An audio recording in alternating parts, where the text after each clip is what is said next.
I switch a little bit to some other topic? There is something which has been occurred today several times, which I might title a little bit, saying a little bit stronger perhaps than it was said here, and call it a leadership crisis in Estonia, meaning that from the first session to the last, we have heard that there is not enough strategic thinking on the top. You mentioned this politicians' wish to think only to, or ability to think only towards next elections. So there is really nobody, no institution except Development Fund and perhaps some think tanks whose missions is to think forward, to think longer.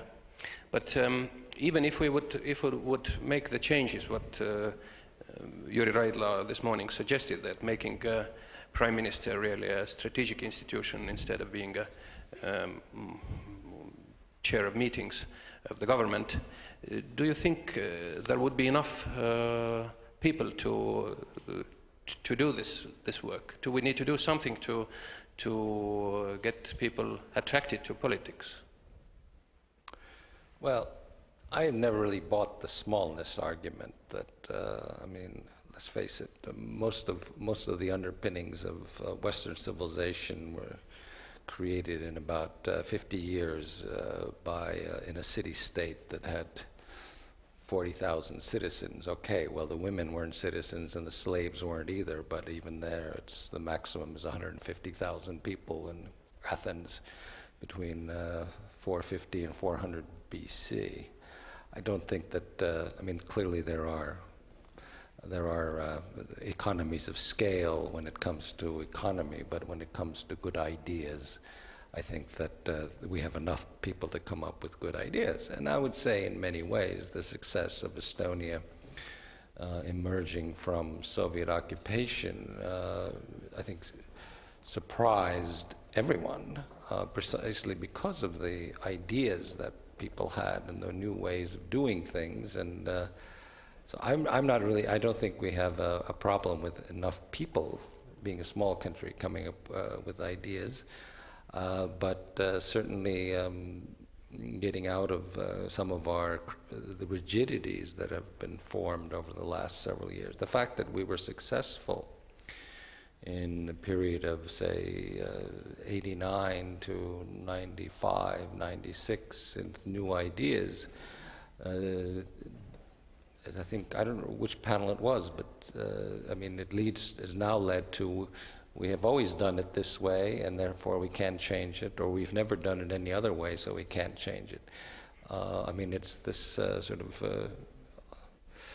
arteriosclerosis at a very early age, I would say, that we are here only fundamentally 18 years old, and what was successful in 1993 seems as if it's the only way of doing things.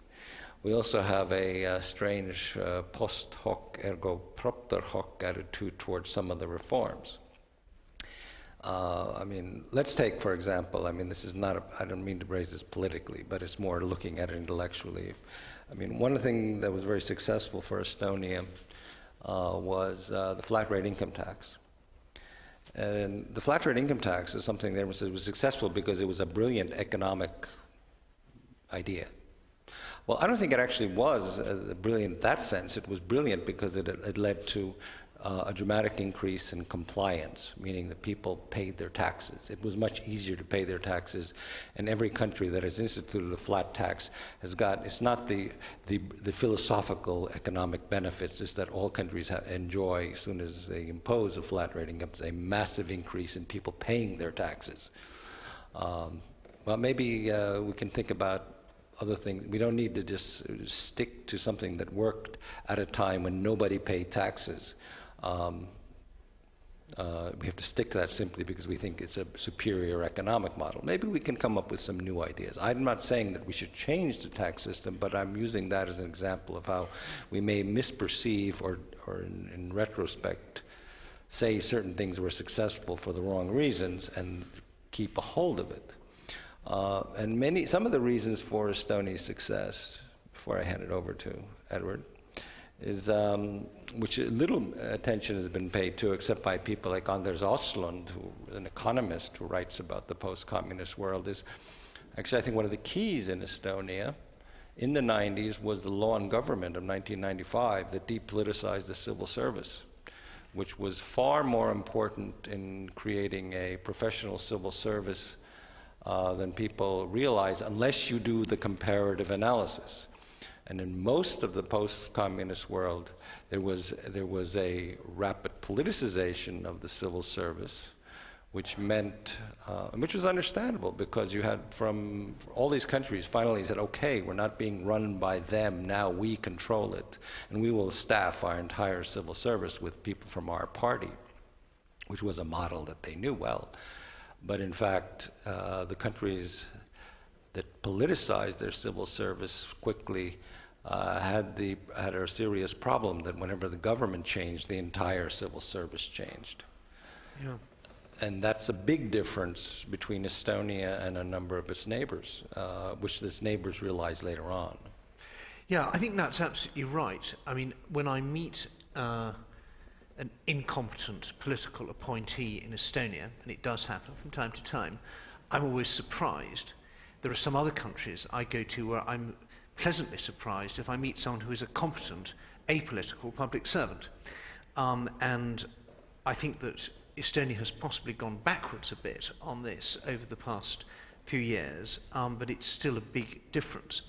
I think that for policy planning and long-term thinking, it's very important, it's almost a necessary condition to have a strong civil service, because they can think about things independently of party advantage and follow things through to their logical conclusion. It's also a lot easier if you have an apolitical civil service to bring in outside experts who may have different political convictions to the party in power, but are still willing to give advice if it's giving advice to the state rather than giving advice to the government.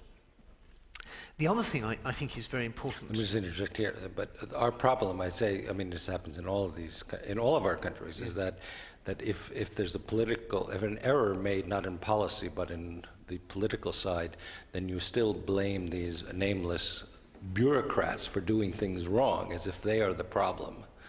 Whereas the policy may not be one. The failure may not be at all in policy, but actually in the political decisions made.